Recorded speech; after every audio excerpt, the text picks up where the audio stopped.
اس نے مجھے آنکھ دی ہے. یہ آنکھ ایسی چیز ہے کہ مفت مل گئی ہے ہمیں, نہ ہمیں اس کے لیے کوئی پیسے خرچ کرنے پڑے, نہ ہمیں کوئی محنت کرنی پڑی, اللہ تعالیٰ نے عطا فرما دی. اور اس کے نتیجے میں ہم ساری دنیا کے لوگوں کو دیکھتے ہیں, اچھے مناظر دیکھتے ہیں, ایسے مناظر دیکھتے ہیں جو دل کو خوش کرنے والے ہیں. قدر نہیں ہوتی ہمیں ساری زندگی اس واسطے کہ مفت ملی ہوئی ہے.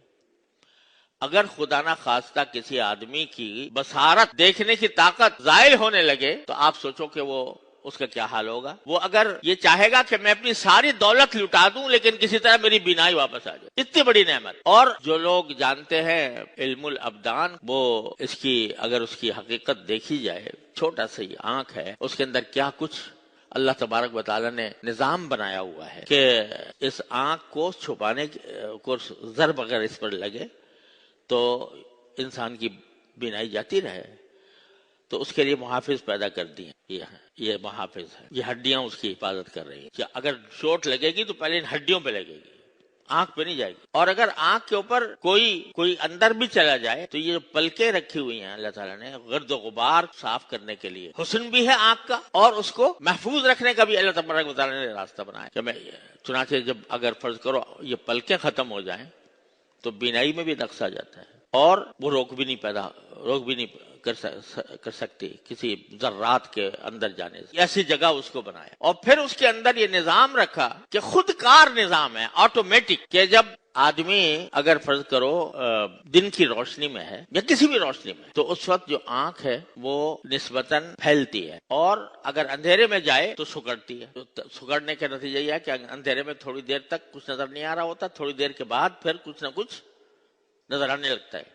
وہ اس عمل کا نتیجہ. تو مجھے ایک ڈاکٹر نے بتایا تھا, جو آنکھ کے ڈاکٹر ہیں, کہ آنکھ کی امراض کے بھی 11 قسمیں ہیں اسپیشلسٹوں. کوئی کرنیا کا اسپیشلسٹ, کوئی اس کا پردے کا اسپیشلسٹ, کوئی کسی چیز. 11 قسمیں ہیں جس کے اوپر اسپیشلائز کیا لوگوں نے. اور یہ جو میں بتا رہا ہوں کہ آنکھ کے سکڑنے اور پھیلنے, پتلی کے پھیلنے اور سکڑنے کا جو عمل ہے, اس کے اندر جو اندر اللہ نے رگیں رکھے ہیں چھوٹی چھوٹی, وہ اس عرصے پھیلنے اور سکڑنے میں 7 میل کا فاصلہ طے کرتے. 7 میل کا فاصلہ طے کرتے, یعنی وہ جو نظام ہے اس کے اندر چھوٹی چھوٹی جو رگیں ہیں وہ پھیلتی ہیں یا سکڑتی ہیں, تو اس میں 7 میل کا www.darsuquran.com. اللہ عالم, مجھے ایک ڈاکٹر نے یہ بتایا تھا. تو ہر لمحے جب آپ روشنی میں جائیں گے تو آنکھیں خود بخود 7 میل کا فاصلہ کر کے آپ کے مناسب فضا پیدا کر دیں گی. آپ کسی اندھیرے میں جائیں گے تو اتنا فاصلہ طے کر کے وہ آپ کے دیکھنے کے مناسب ماحول پیدا کر دیں گے. ایک آنکھ کی نعمت ہے اللہ تبارک و تعالیٰ نے. کس لیے دی ہے؟ اس لیے دی ہے کہ تم اللہ تبارک و تعالیٰ نے اس کائنات کے اندر جو بہترین مناظر رکھے ہیں ان کو دیکھو اور اس کے خلاقی پر غور کرو. میرے مالک کی خلاقی کے پر غور کرو کہ کس طرح اس نے یہ سارے نظام پیدا کیا ہے, کتنی خوبصورت چیزیں پیدا کی ہیں. اور اس سے اللہ تبارک و تعالیٰ کی وحدانیت پر, اللہ تعالیٰ کی عظمت پر, اس کی قدرت پر, اس کا حکمت بالغہ پر ایمان لاؤ. اگر تم قرآن کو دیکھتے ہو تو اس دیکھنے کا ثواب, دیکھنے کا بھی ثواب. اگر تلاوت بھی نہ کرے انسان, صرف کھول کے بیٹھ جائے اور دیکھتا رہے, تو اس دیکھنے کا بھی ثواب.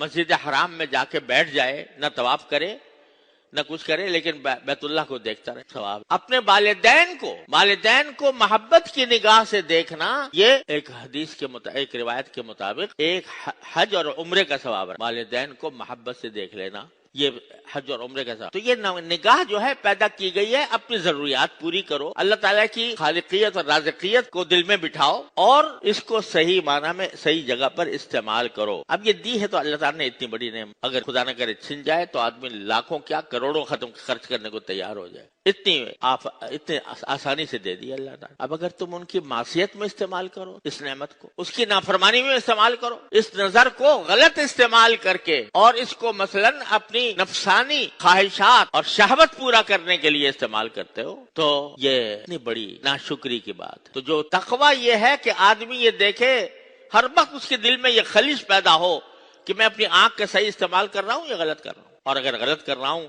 تو مجھے ایک طرف تو عذاب کا بھی اندیشہ ہے اور دوسری طرف عذاب بھی نہ دے، صرف ناراض ہو جائے اللہ تبارک و تعالی۔ اللہ تعالیٰ کی ناراضی یہ ایک مسلمان کے لیے، ایک صاحب ایمان کے لیے یہ قابل برداشت نہیں ہونی چاہیے کہ وہ راضی نہ ہو۔